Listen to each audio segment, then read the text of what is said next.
Assalamualaikum, salam Malaysia Madani. Saya Hikmah Juni, Fokus. Minggu ini 3 minit bersama Japan. Menghampiri tahun 2026, pentadbiran Kerajaan Negeri Sabah kembali menjulang amanat rakyat selepas barisan Kabinet Negeri dimuktamadkan semasa Majlis Angkat Sumpah yang berlangsung di Istana Seri Kinabalu. Selepas memenangi kerusi Dewan Undangan Negeri Dun Sulaman, Datuk Seri Haji Jinur mengangkat sumpah sebagai Ketua Menteri Sabah yang baharu untuk penggal kedua pada 30 November 2025. Pengerusi Gabungan Rakyat Sabah GRS itu mengangkat sumpah jawatan di hadapan Yang di-Pertua Negeri Tun Musa Aman disaksikan Hakim Besar Sabah dan Sarawak Datuk Azizah Nawawi. Seterusnya pada Isnin, 10 ahli Dewan Undangan Negeri Adun Sabah telah mengangkat sumpah sebagai menteri didahului dengan jawatan Timbalan Ketua Menteri 1 Adun Kundasang Datuk Seri Dr. Joakim Gunsalam merangkap Menteri Kerja Raya.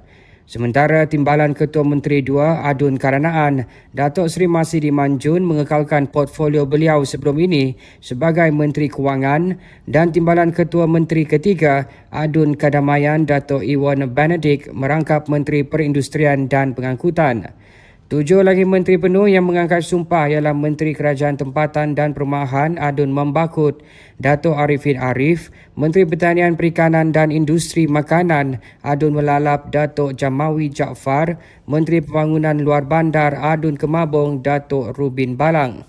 Sementara itu, Pembangunan Modal Insan Sabah dipimpin oleh Menteri Pendidikan Sains, Teknologi dan Inovasi Adun Sugut Datuk James Ratib, Menteri Pelancongan Kebudayaan dan Alam Sekitar Adun Sukau Datuk Jafri Arifin.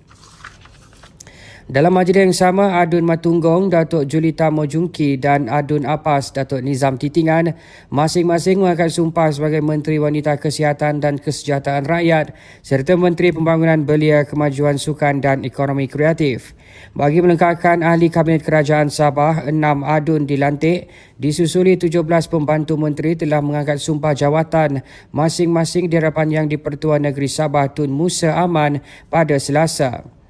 Untuk rekod pada PRN Sabah ke-17, wakil rakyat daripada GRS memenangi 29 daripada 73 kerusi DUN dipertandingkan, diikuti Parti Warisan 25 kerusi, Barisan Nasional 6 kerusi, Bebas 5 kerusi, Pertubuhan Kinabalu Progresif Bersatu APKO 3 kerusi, Parti Solidariti Tanah Airku STAR 2 kerusi, manakala Perikatan Nasional, Parti Kesejahteraan Demokratik Masyarakat KDM dan Pakatan Harapan masing-masing menang 1 kerusi. Sekian 3 minit bersama Japan. Dapatkan info semasa dan perkembangan terkini Kerajaan Persekutuan dan Negeri hanya di Japan Sabah.